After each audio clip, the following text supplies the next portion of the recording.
Okay, so first of all, what is meditation? So Shamila has very well already explained more or less what meditation is. And if you read the Oxford Dictionary of what is meditation, it's defined as concentrating hard on something.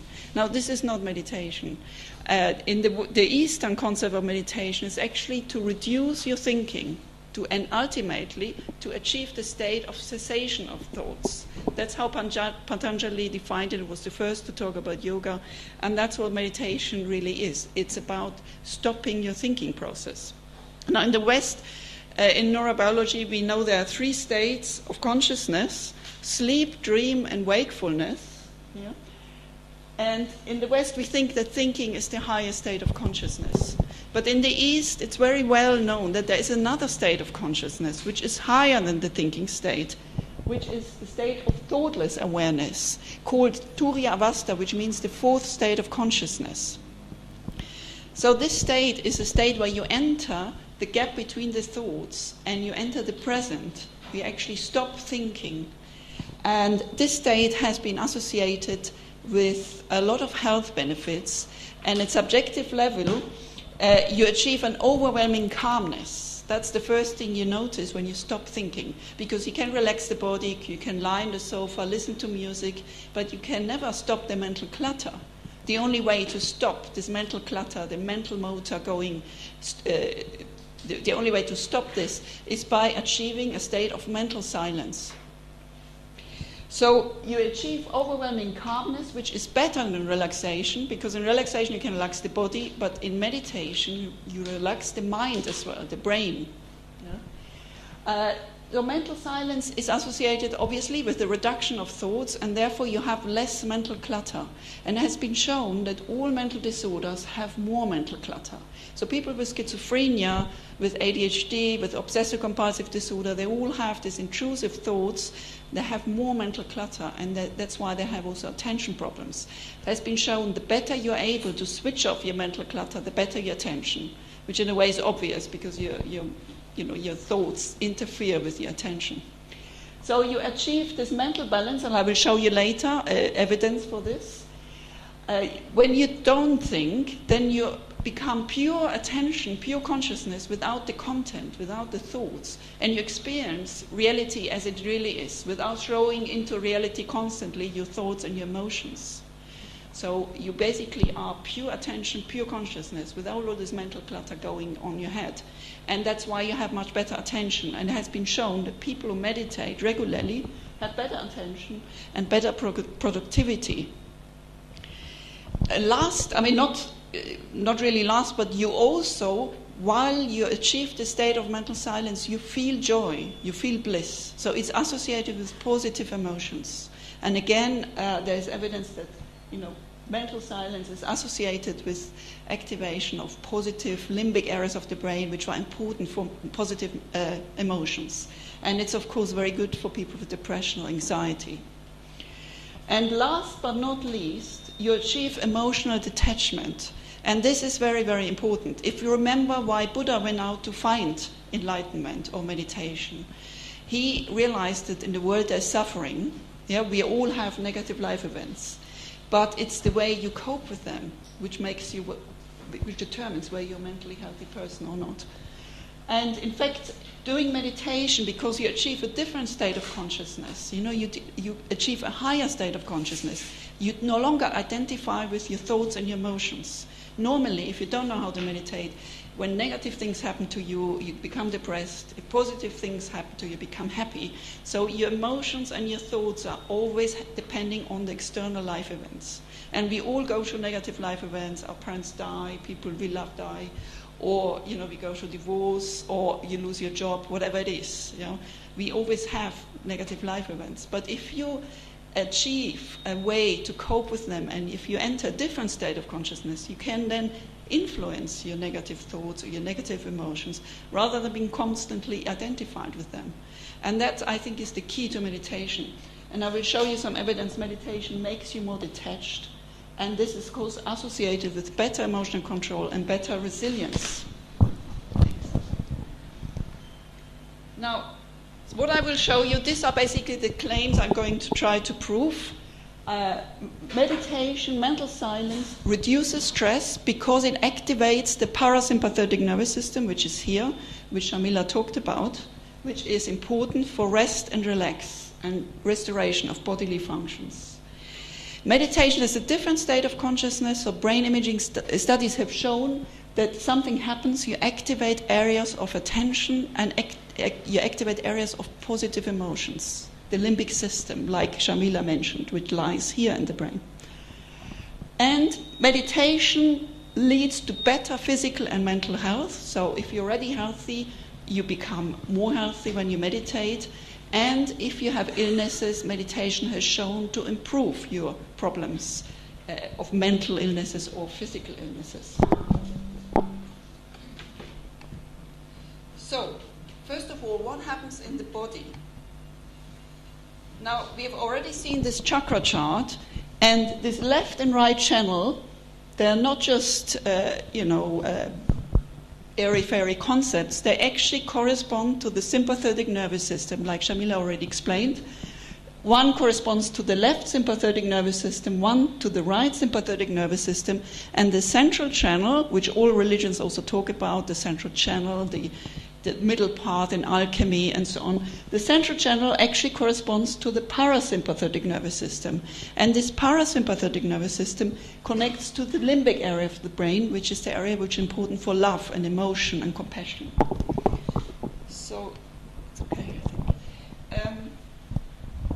So, when you're normally active during the day, for example, usually in the fight, you activate the sympathetic nervous system. You're in a mode of fight or flight. And this, of course, in the old days, you might have been running away from a snake or a lion, but nowadays you may have a deadline where you have to really work hard to stress yourself out to meet the deadline or the exam. Or if you miss the deadline, then you may be dismissed from your job, and either way you're stressed. So during the day, you're usually in a fight or flight activity, and this needs to be balanced by the parasympathetic nervous system. Now, this system is important for rest and relax, and is usually activated when you sleep. So, during the sympathetic nervous system, so when you're active during the day, you have usually you have all the stress symptoms. You have dry mouth, sweaty palms. Your breathing is increased, your heart rate is increased, you have more blood supply to the muscles because you need this for your activity, and you have increased adrenaline release, especially when you're stressed, when you have exam, and so on. Now, when you're resting, when you're sleeping, the opposite happens, and you need this balance to restore all your bodily functions. So when you activate the parasympathetic nervous system during sleep, you have the exact opposite, so you have dry palms, you have less breathing, your heart rate goes down, your blood supplies all the internal organs, and so on, and you have the digestion goes better. So basically, what has been shown in research on Sahaja Yoga Meditation, that Sahaja Yoga Meditation activates the parasympathetic nervous system more than rest. And this, of course, can explain why meditation can cure you from organic problems, organic damage, because you have more blood supply to all the organs, and you're in a state of super rest. And I will show you here. These are several studies done by Professor Rai, who was a professor of physiology in India, and he showed that in the meditation, compared to rest, during rest, you already activate the parasympathetic nervous system, but during meditation, you activate it even more. So there is a decrease in heart rate, decrease in breathing rate, decrease in pulse rate, decrease in blood pressure, oxygen metabolism, and all other symptoms which are indicative that the sympathetic nervous system goes down and the parasympathetic nervous system goes up. And I just show you a few examples. So, for example, this is the blood pressure. These are controls. These are meditators who meditate for 12 weeks. And you can see the decrease during the meditation of the blood pressure. And you see these are people who meditate only 8 weeks, only 4 weeks. So the longer you meditate, the more you actually achieve a reduction of the parasympathetic nervous system in the meditation. And this is another example. This is the heart rate. Again, the heart rate is significantly reduced in long-term meditators. And if you only have been meditating for weeks, you already have the benefit, but you will get more benefit the longer you meditate. And so on, and he's shown this for all these parameters.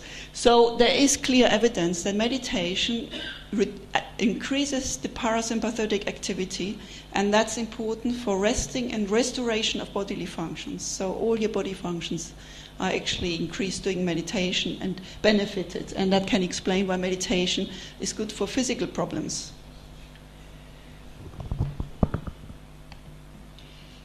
Now, we've heard from Shamila that when you meditate, you feel a cool breeze in the hands and on top of the head. Now, this, again, you know, some people, when they're new, you may think this is autosuggestion or you're imagining this. This is not the case. So studies have shown that when people meditate, there is a drop in temperature on the hands and the palm of the hands compared to rest. And this correlates with the state of mental silence. So this is very unique also to Sahaja Yoga meditation. The more you achieve the mental silence, the more cool breeze you feel on. So this was the body. So we've seen that Sahaja Yoga meditation activates the parasympathetic nervous system, which is important for the restoration of bodily functions. Now, we want to see what happens in the brain. There have been several brain imaging studies. There are several imaging methods. One is electroencephalography, which is a little bit superficial, so you only measure the cortex. And this is a study where I've been involved in using fMRI, which is magnetic resonance imaging. So in both of these methods, though, have shown the same. And what they've shown is that long-term meditators, the more thoughtless they are, the more activate an area in the brain which is very important for attention and inhibiting thoughts, for example, the inferior frontal lobe here, and it becomes progressively more in the right hemisphere. And the EEG studies show that a slow wave theta activity is activated. Now, in the brain, there are several frequencies of brain activity. The very high frequent activities, they are activated when you're stressed, when you have a strong emotional feelings, or when you play chess, for example, when you concentrate hard. Now, the theta activity comes from the limbic system. It's a very slow wave activity, and it's the relaxed state of attention. So what you get during meditation is a very relaxed state of attention. And this correlates with the state of mental silence. And you see that in fMRI, when you start to meditate, you have more activation. But as you go deeper, the activation shrinks, and you get very little activity here, just in the key area for deep, concentrated attention. Now also, as you feel bliss, because I said before, when you're in meditation, when your thinking stops, you feel bliss, you feel happy. So during the feelings of happiness, you get again this theta activity, which comes from the limbic system, which is important for emotions. And it focuses on these frontal regions, which are very important for positive emotions. So in the brain, there is in fact evidence that you activate areas of positive emotion and of deep concentration. And this is, of course, very interesting because this is exactly how in Sanskrit meditation is labeled. They call it Satchit Ananda, which means being pure attention and pure bliss. This is exactly what you see in brain imaging studies. What is also important, especially in my view, because I work with mental disorders, and people with mental illness have more mental clutter. I've said it before, but what you see in people who meditate, so this is during the resting state, when you don't meditate.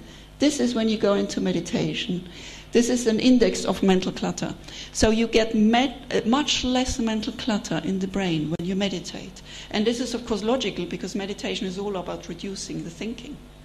But it's, of course, very good because, as I said, people with schizophrenia, attention deficits, obsessive-compulsive disorder, they all have more mental clutter. And this is what interferes with the daily life. And for example, if you're schizophrenic, you have paranoid thinking. If you're obsessive, you have obsessive thoughts. Or if you're depressive, you have rumination. This interferes with your daily life. But if you have a way of reducing the mental clutter, then this is much better for your mental health. And it has, as I said, it has also been shown to be really good for your attention, which is logical, because if you don't have mental clutter, you have better attention. So lastly, I will show you a very interesting, we're talking about, this is about brain chemistry. Now, you know we have a lot of neurochemicals in the brain. They help us for our attention functions or our emotion functions, basically all functions. There are some transmitters in the brain which are so-called happy chemicals. They give you happiness or positive emotions. And some of them are, for example, the beta endorphins. Beta endorphins are released when you in love, or they're released when you do sports on fresh air. And you may have heard of the runner's high. People get a high from running. Or people get a high from, before I was doing meditation, I was very addicted to snowboarding or surfing. You know, a lot of people are into these sports because they release beta endorphins, which make you happy. And in fact, in Sahaja Yoga, these beta endorphins are released here significantly more than in controls. And what is interesting about these beta endorphins, that they are produced by the body, so they're good drugs. And opium, for example, binds to exactly the same receptors like beta endorphins. So we think that people who look for drugs, subconsciously, you know, human being knows we have the capacity to feel bliss and happiness, and we're all looking for it. And we can achieve it through meditation. But people who go into drugs probably trying to find it somewhere else because they don't know how to meditate. And the same probably for people who go into sports or other things, or become addicted to love, which is the same principle. This is a study which was not done in Sahaja Yoga meditation, but another kind of meditation. They found enhanced dopamine. So again, dopamine is also released when you take opium or heroin. And this is a drug important for pleasure. So what this shows you, that meditation leads to the release of happy chemicals which make you happy and give you positive emotions, and they also make you addicted. And in meditation, if you've been meditating for a while, and those who've been long-term meditators, we all know that meditation does make you addicted, because when you feel the bliss, you want to have it again and again, and you continue meditating. And I don't understand how people stop meditating, because some people do, but they may be forgetting that they have this bliss. So lastly, this is a very interesting study which has shown that meditators are more detached. And I find this very important. This is the only study which has ever been conducted to test this hypothesis. And as I said, to me, that's the most important feature of meditation, that you become more detached and you become more resilient to negative life events. So they showed people who meditated for long term and controls, they showed them a really stressful movie. It's called Funny Games from Michael Haneke. I'm not sure you've seen it. I've never managed to watch till not even the first quarter or so. It's about teenagers who go into a house and they kill everybody, starting by the dog. And it's, as I said, really horrible. So after the movie, they tested the psychological rating of their emotions, of the controls, which are the blues, and the meditators, which are the red ones. And the meditators keep their cool much more, so the controls have much more effect from the movie. So they feel more sad, they feel more contempt, they feel more disgusted, more anger, so they react much stronger to the movie. Then they measured on the skin the sympathetic nervous activity, which indicates stress. And again, the meditators are much less stressed at the body level. Then they measured the brain while they're watching the movie. And gamma activity is a very high frequent activity. So this is the opposite of theta. This is activity when you're emotionally stressed. And you can see after the movie, the controls have this high gamma activity. They're emotionally highly stressed. While the meditators show no brain response. They're the same like before the movie. So they keep their cool. So basically what this shows is when you're meditating and you're exposed to stressful stimuli, you keep your cool much better at the psychological level, at the body level, and at the brain level. And this is really important because, as I said, we all go through negative life events.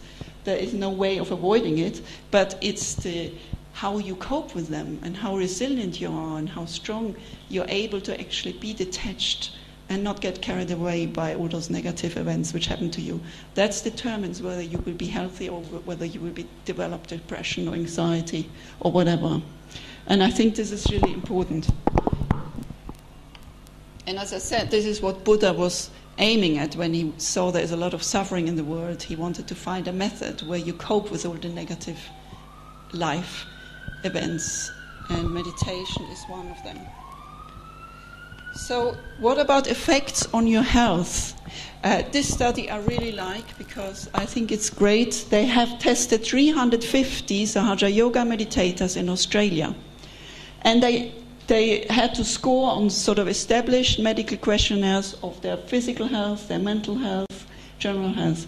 They found that the Sahaja Yoga meditators were better than the controls and better than another group of meditators. But what was very interesting is then he tested what makes you more healthy when you meditate. Is it the hours of meditation? Is it how many meditation meetings you attend? Is it all the rituals you do, the mantras? And he tested everything, and he found there's only one thing which determines how good you are which determines whether you're better in your mental or your general health. And that is the state of thoughtless awareness. So what he found, for example, these are people who achieve thoughtless awareness once or twice per month. This is the Australian average. So if you only achieve thoughtless awareness once or twice per month, you're not better than the average.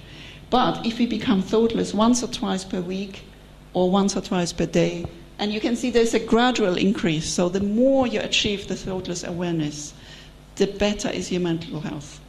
And these are the people who achieve thoughtless awareness several times a day. If you do this, you're really extremely high. You can't see the score, but you reach the top of the mental health score, so you're the most mentally healthy person in the world. And he found the same for, this is general health, so exactly the same. This is the Australian average, and the more silent you achieve, this is several times mental silence per day, the more healthy you are. Then this is again from Ramesh Manocha, which is a bit cut off here, but he then tested the same people on a questionnaire which picks up depression and anxiety. And again, he found the same thing. So the yogis are less likely to be distressed. And again, it's how often they achieve the state of mental silence determines in which category they are. So basically, the more you achieve mental silence, the more are you in a really low risk category. And you can see this is the purple here. So those who achieve mental silence several times per day are really in a low risk category, which means they will never develop depression or anxiety. So if you meditate regularly, you're very unlikely to develop depression or anxiety. And this is important. The WHO has published data where 1 in 3 will develop depression. Is already, at the moment it's 1 in 4, but this will increase in the next years.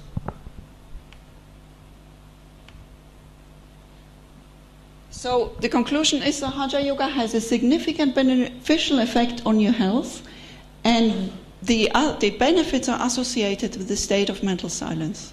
Now this also means that if you want to achieve a health benefit with meditation, you have to use or pick a meditation techniques which teaches you to achieve the mental silence. And as you know, there are many meditation techniques out there, and stretching the body with yoga will not do the trick.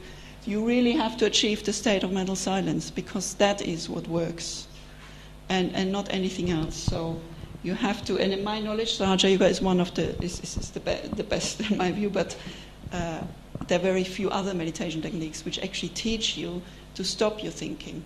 For example, mindfulness meditation helps you reduce your thinking, but they don't show you how to stop it. And that's the key thing. You have to learn to achieve this mental silence. So what about illnesses? There have been several studies on mental illness and on physical illness. So once you're ill, you can also use Sahaja Yoga meditation as a treatment. And this is a study, the first study is a study which was conducted in Exeter University by Adam Morgan. And he used a group of people with depression, and he told them either Sahaja Yoga Meditation, or they did nothing, or they used cognitive behavioral therapy, which is a treatment which works and which you get at the NHS. But as you can see, Sahaja Yoga Meditation was significantly better than the traditional treatment from the NHS. And it was better in improving the anxiety of the people, the depression, and the general mental illness. And of course, if you can use a treatment which doesn't involve medication, then that's much better. This is a study on work stress, also by Ramesh Manocha in Australia. He tested people who feel stressed at work, and almost everybody nowadays is in that situation. He gave them 2 months of Sahaja Yoga Meditation, or he gave them Transcendental Meditation, which is this pink one here. And the Transcendental Meditation did not work, but the Sahaja Yoga Meditation significantly improved the symptoms of work stress, so people felt less stressed after 2 months of Sahaja Yoga Meditation. They felt less depressed, and this didn't reach significance, but was also better, as you can see. So, of course, we know why this is, because Sahaja Yoga Meditation activates the parasympathetic nervous system, which de-stresses the body, and that could, of course, be the effect. It could also be because of the effects we've seen on the brain scores.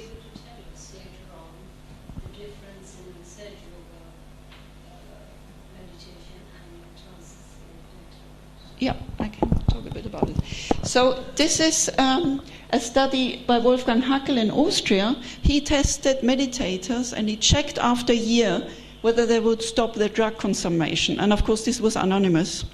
What he found is that after a year, only 77% still took their drugs, and they took all sorts of drugs, cocaine, heroin, marijuana, and alcohol, whatever. But what is really remarkable that after only 1 week, he found a reduction in the drug consumption in almost 60%. And this is quite remarkable. There's no other treatment you have where you actually stop taking your drugs so quickly after only 1 week.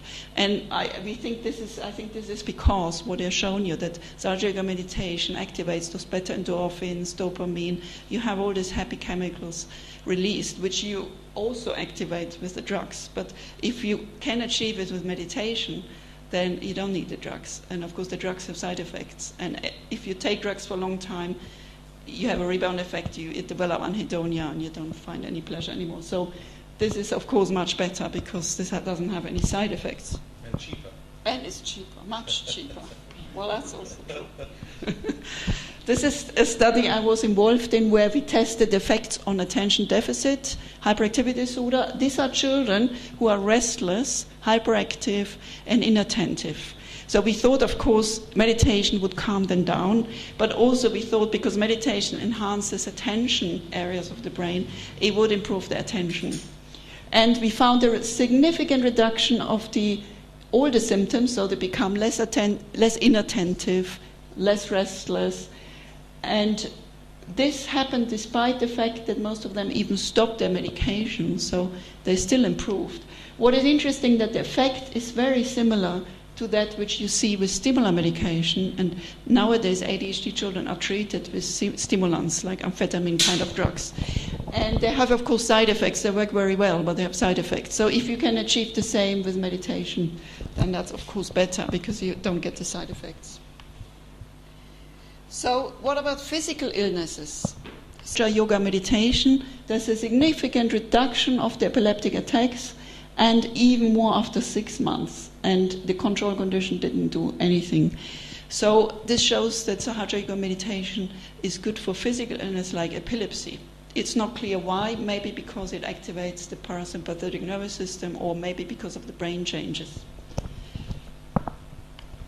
This is a study on asthma, which is a very physical disorder, and they gave them 2 months of 2 weekly sessions of Sahaja Yoga meditation, and there was a significant improvement of the asthma severity.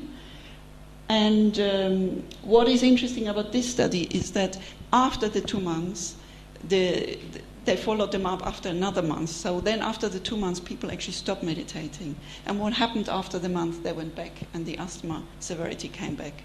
So what this shows, of course, which is logical, that if you do meditation to improve your physical or mental health, you have to do it continuously.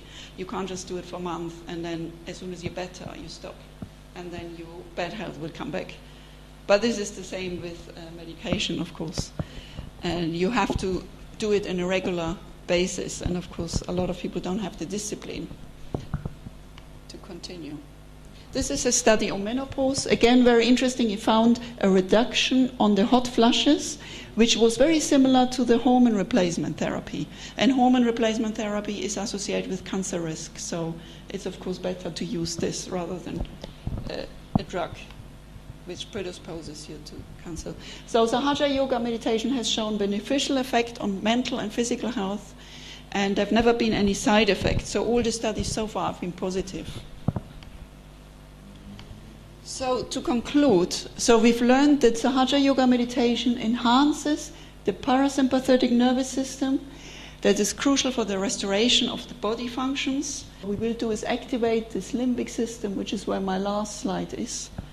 If you follow this slide, you will see where we're going. And this is exactly the kingdom of God, the mental silence. And if you want to know more, there are a few web pages which tell you more about the research. Thanks.